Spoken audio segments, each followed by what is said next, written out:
Bonjour et bienvenue dans un nouveau rendez-vous sexo.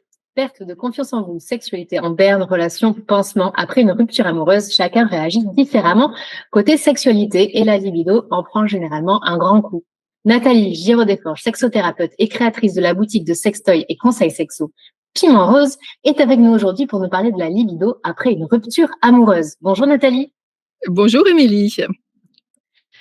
Entamons tout de suite ce sujet. En tant que spécialiste, peux-tu nous dire quels sont les facteurs psychologiques et émotionnels qui peuvent contribuer au manque de libido après une rupture? Alors tu vois, j'ai une petite liste devant moi pour être sûre que je vais rien oublier. Mais nous ne sommes pas tous et toutes égaux ou égales face à une rupture amoureuse et puis ça dépend de l'intensité de la rupture amoureuse. Si elle est vraiment très brutale, dans ce cas-là, c'est comme avoir un choc émotionnel hyper violent et la personne va passer par toutes les étapes du deuil de la relation idéalisée, du choc, de donc de l'impact sur justement la libido qui est la perte de désir sexuel ou le manque d'intérêt pour toute activité sexuelle. Euh, et tu vas passer, et en plus c'est pas une maladie, tu vois, c'est pas, tu n'es pas malade, tu es choqué, tu es atteinte ou atteint. Tu as une perte de confiance dans ta capacité à retenir l'attention de la personne. Surtout si ça n'a pas été voulu, s'il n'y a pas eu de consentement mutuel en quelque sorte, s'il n'y a pas eu une préparation au cours de laquelle le couple et la personne en particulier a pu fermer toutes les portes de la relation, de l'endroit où elle désirait rester avec cette personne. Donc, c'est l'impact peut-être de ce choc émotionnel parce que tu risques ou elle risque de revivre un trauma lié à la petite enfance, une blessure de rejet, d'abandon, et, et donc il y a une blessure qui se réouvre à nouveau. Euh, Tu as aussi, ce qui est dévastateur, c'est que avec cette perte de confiance en toi, tu as aussi un niveau de stress qui peut augmenter puisque tes hormones du bonheur, de dopamine, d'endorphine, de sérotonine, parce que tu es à côté de la personne, tu as le toucher, le contact, dans la mesure où la relation n'était pas explosive, ne te faisait pas de mal en quelque sorte, où tu avais ces moments où tu te couchais à côté de la personne et donc tu recevais un peu de chaleur, de bonheur, de tendresse. Tout ça peut disparaître d'un coup. Et quand ça disparaît d'un coup, eh bien, ton corps est en manque. Il est en manque de ses hormones et ça c'est remplacé par des hormones de stress. Donc, ton niveau de cortisol associé au stress augmente et aussi le niveau d'adrénaline augmente aussi. Donc, tu as le cœur qui bat, du coup, ton estomac est complètement serré ou tu as des nœuds en permanence. Ça peut complètement te couper l'appétit. Tu peux avoir des états d'anxiété profonds, voire même faire des crises d'angoisse. Et ça sape la confiance que tu avais dans ta capacité à séduire et à rentrer en relation avec l'autre. Ok, Donc, du coup, il y a le mental, mais c'est aussi physiologique parce qu'il se passe des choses dans certains cas, comme tu oui, l'expliques, dans le corps. dans le corps, c'est aussi dans le corps. Tu peux avoir de l'irritabilité, un coup de déprime, de la tristesse. Ça aussi, ça passe par les étapes du deuil en quelque sorte. Tu peux avoir, alors dans les étapes du deuil, tu peux avoir aussi cette phase de déni qui est oh mais non pas moi, pourquoi ça m'arrive après tous les efforts que j'ai mis dans cette relation. Donc tu vois, c'est vraiment du déni. Non, j'y crois pas. Et quand tu fais ce non, j'y crois pas, tu exerces une énorme énergie à mettre dans ce non, j'y crois pas, et donc qui sape ton niveau de réactivité dans la vie de tous les jours, puisque c'est entièrement centré vers ce non, j'y crois pas, pas à moi. Donc ça, c'est la première étape. Et puis la deuxième étape, c'est la colère. Euh, et en fait, c'est la reconnaissance de tes émotions ou l'externalisation de tes émotions. C'est être en colère, ça peut être sain quand c'est une colère exprimée. C'est comme si tu as le déni, tu es en apnée, tu vois, le choc, la paralysie. tu peux plus respirer. Après, tu as des respirations très courtes. Tu reprends ta respiration, c'est avec la colère, c'est avec, eh bien, si je fais ça, marchandage, un peu de négo, si je fais ça, alors il ou elle va être jaloux, ou il verra bien, ou alors je vais passer de serviable à servile, tu vois, te faire un peu carpette, un peu paillasson, ce qui marche pas non plus. Et puis après, tu as une phase de somme, de déprime, de blues, plus ou moins longue, de tristesse, qui est aussi nécessaire et qui peut durer et durer encore. Et là, qui amène la personne, enfin, c'est nécessaire d'amener la personne chez un ou une thérapeute. Et puis enfin, la phase d'acceptation. Ok, tu te mets un peu en position méta, tu respires. C'est comme si tu ramenais l'air en toi, dans tes poumons. Tu prends une grande bouffée d'oxygène et tu te décolles petit à petit de la souffrance. C'est ça la phase de respiration. Tu remets du soi, du toi, dans ce qui s'est passé. Et puis après, la phase de reconstruction. C'est un processus qu'il faut respecter, effectivement. Et puis, selon les cas, c'est plus ou moins, on va dire, violent, enfin plus ou moins profond en tous les cas. Quelles sont les réactions sexuelles qualifiées de normales après une rupture et quand devrions-nous nous inquiéter du manque de libido? Ah, le normal, la norme. Eh bien, j'avais commencé en disant nous sommes inégaux ou inégales face aux conséquences de la rupture amoureuse et aussi ce qui dépend de l'intensité et de si tu t'y attendais ou pas et de ce que ça vient réouvrir comme blessure. Et ouais, il y a tout un passé aussi qui est, oui, qui est là et qui peut être quelque chose qui va se rejouer et qui va, tu vois, mettre encore plus de tristesse, encore plus de poids et encore plus de temps pour que tu puisses t'en sortir. Mais les réactions, je dirais, normales, entre guillemets, c'est généralement, il y a peu de personnes qui ont tout de suite envie d'avoir une activité sexuelle débridée face à ça, en termes de réponse. C'est plutôt une sorte de repli sur soi, manque d'intérêt. Souvent, tu manges plus. Tu peux avoir une compensation avec tu bois plus ou tu manges plus ou tu as des crises presque de grignotage. Ouais, de grignotage, où le chocolat devient ton meilleur allié parce qu'il y a aussi des hormones dans le chocolat qui compensent un peu, donc tu te réfugies sur la tablette.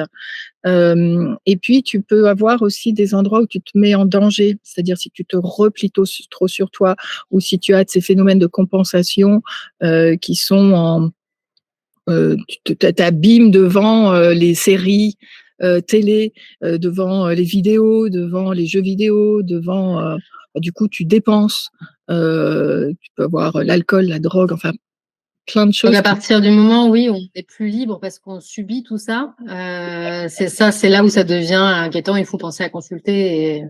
Complètement. Oui.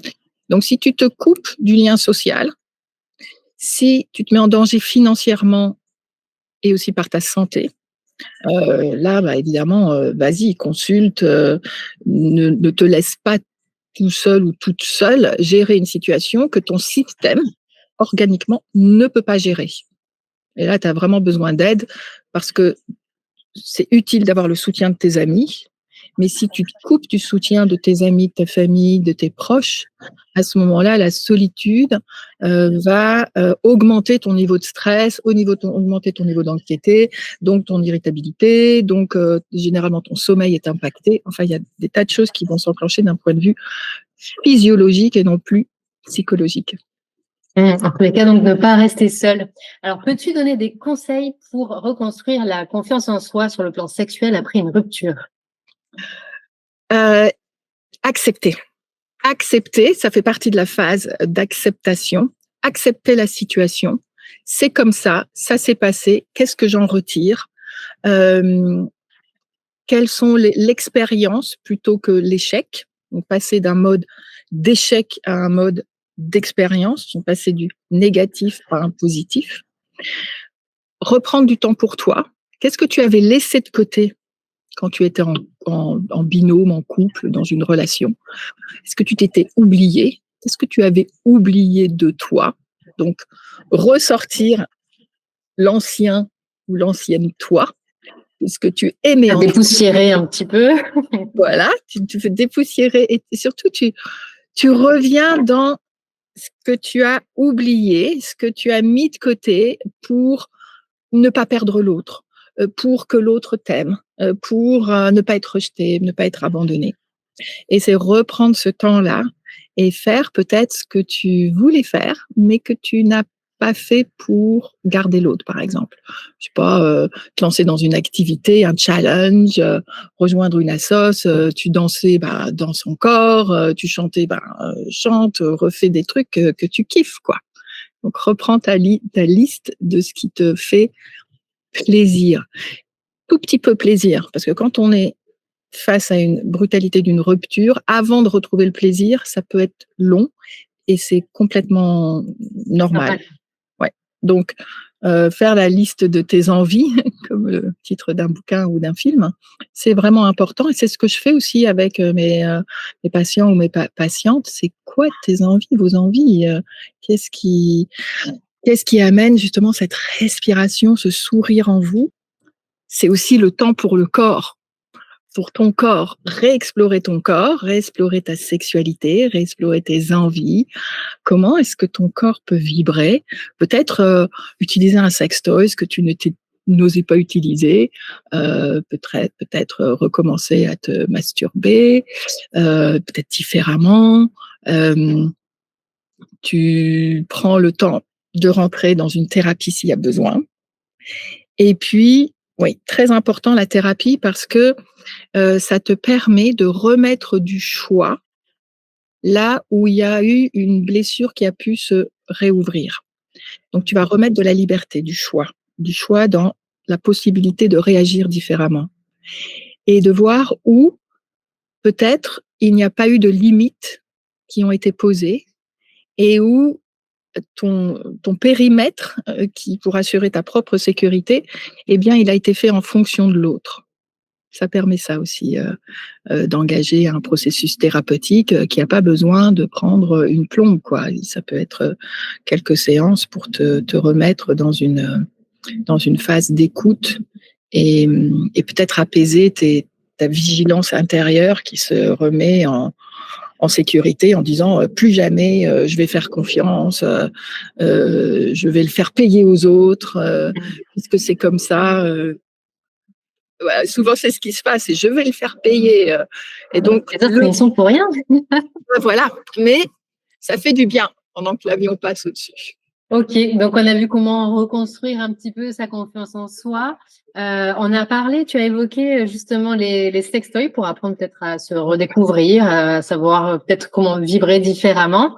Existe-t-il des exercices ou des techniques qui peuvent aider à réveiller la libido post-rupture? Écoute, le premier exercice, j'ai parlé un peu de respiration où tu étais en apnée, c'est de réapprendre peut-être ou d'apprendre tout simplement à respirer parce que respirer te permet d'être beaucoup plus en relation avec toi-même et avec ton corps. Donc de recentrer ton ressenti, tes sensations vers toi-même. Donc tous les exercices de respiration, de cohérence cardiaque, avec la sophro aussi, les exercices autour du yoga pour réguler ton système sont une excellente porte d'entrée dans une sorte de réconciliation avec ton système intérieur. Les sextoys, parce que du coup, tu peux être à nouveau, et je dis ça, les sextoys, ça peut être des sextoys de masturbation pour les hommes comme pour les femmes aussi, où tu réapprends à être autonome dans ton plaisir. C'est-à-dire tu ne le confies pas à l'autre, du coup l'autre n'est plus là, tu es un peu désemparé, mais tu réapprends, tu apprends à te réapproprier tes sensations pour toi. Je pense surtout aux femmes qui parfois ne connaissent pas bien leur corps. Et donc, c'est l'occasion de découvrir comment ton corps peut réagir, de t'informer Tu vois, il y a des programmes sexo, des programmes de formation sur Piment Rose qui sont justement dédiés pour tourner cette attention vers toi, ton plaisir personnel, pour aller après, peut-être pas maintenant, parce qu'il y a toujours cette rupture, vers un plaisir mutuel. Donc, t'informer là où peut-être il y a eu un manque d'information. Et puis, te faire plaisir en sortant à nouveau, en prenant une activité que voilà, dont on parlait tout à l'heure, que tu ne prenais pas, ou que tu vois, tu apprends quelque chose de nouveau ou tu réapprends quelque chose que tu avais laissé de côté. Donc voilà, respiration, c'est super important. Sex toys peut relancer la libido, tout à fait. Même le pommeau de ta douche, quoi, pour explorer les jets d'eau, te faire plaisir, revoir tes amis, parce que tes amis, c'est aussi ton soutien. Ça peut être une colonne vertébrale. Et puis lever le nez vers ce qui t'entoure. Eh ben, un joli futur et puis voilà avec en ayant pris soin de bien de mieux se connaître du coup d'optimiser ses relations futures hein, sexuellement. Oui, oui, oui. C'est pour ça que avec un ou une sexologue ou sexothérapeute, il y a la possibilité d'explorer le domaine de la sexualité que peut-être la personne n'a pas osé explorer ou ne va pas oser demander avec un autre thérapeute. Tu vois. Okay. Voilà, là, c'est l'occasion parfaite. Et alors Nathalie, tu rencontres bon nombre de personnes qui viennent te consulter. Est-ce que tu as une histoire de réussite rencontrée dans ta pratique professionnelle à nous partager? Quelqu'un qui est, alors sans le nommer hein, bien sûr, mais qui est passé par là, par une rupture, Oui. qui avait sa libido un petit peu touchée et voilà, tu as réussi un petit peu à remettre sur le droit chemin. Droit chemin, je ne sais pas, mais en tout cas, c'était un chemin qui était plutôt en phase. Alors, c'est une jeune femme. Je pense à elle parce que c'est très récent. Et que lorsque on est jeune, hein, tu vois, moins de 30 ans, elle a 27 ans, donc sa rupture, elle avait 20. Et il y a comme une attente que les hormones t'inondent et tu y penses pas et tu t'engages dans une relation sans y penser, sans conscience. Et donc ça peut frapper un peu plus lorsqu'il y a une sorte d'abstinence, un retrait de la relation sexuelle, mais en fait de la relation tout court. Et donc, au bout de 2 ans après une rupture assez brutale, parce que en restant avec son amoureux qui était avec elle pendant 2 ans, et il l'avait ghosté, ce qui est assez C'est violent, ouais. très violent, et donc plutôt des maintenant, en coupant tout contact avec elle. Il était parti en voyage et il n'était pas revenu. Elle, elle savait qu'il était vivant parce qu'elle le voyait sur les réseaux sociaux, mais il l'avait complètement shunté de sa vie, quoi. Donc, très violent. Et 2 ans, ça lui a pris 2 ans de repli où la relation, même la relation d'elle-même à elle-même, c'était coupé de toute envie. Alors elle n'était pas du tout en dépression parce qu'elle sortait avec ses amis, eux, ses amis, eux. Et puis là, elle avait rencontré quelqu'un et elle s'apercevait qu'elle avait plein de défenses. Pourtant, il y avait une partie d'elle qui était attirée. Elle le trouvait sympa, pas comme les autres, une envie. Elle retrouvait un peu des petits papillons dans le ventre, mais un autre endroit d'elle qui coupait toute relation avec cet homme-là. Donc, les opportunités, c'était un élan, une coupure. Un élan, une coupure. Et donc, elle est venue pour aller voir quoi faire, parce qu'il y avait une petite envie, quand même, de relationner et cette énorme peur. Et donc, on a travaillé avec la partie d'elle qui coupait, avec ses craintes, cette partie-là, son histoire, l'histoire du rejet parce que c'est vraiment un rejet et un abandon quand ses parents avaient divorcé quand elle avait 5 ans, qu'elle a revécu, qui s'est réouvert. Donc, l'hypervigilance qu'elle mettait dans la relation avant même la relation sexuelle.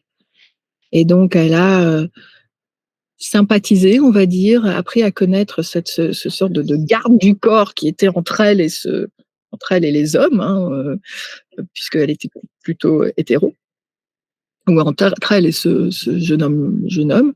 Et, et ça n'a pas pris longtemps, je crois à peu près au bout de 6 mois, ils sont sortis ensemble. Je crois qu'elle m'envoie, voilà, des petites notes en disant On va faire part. peut-être il y aura un faire-part.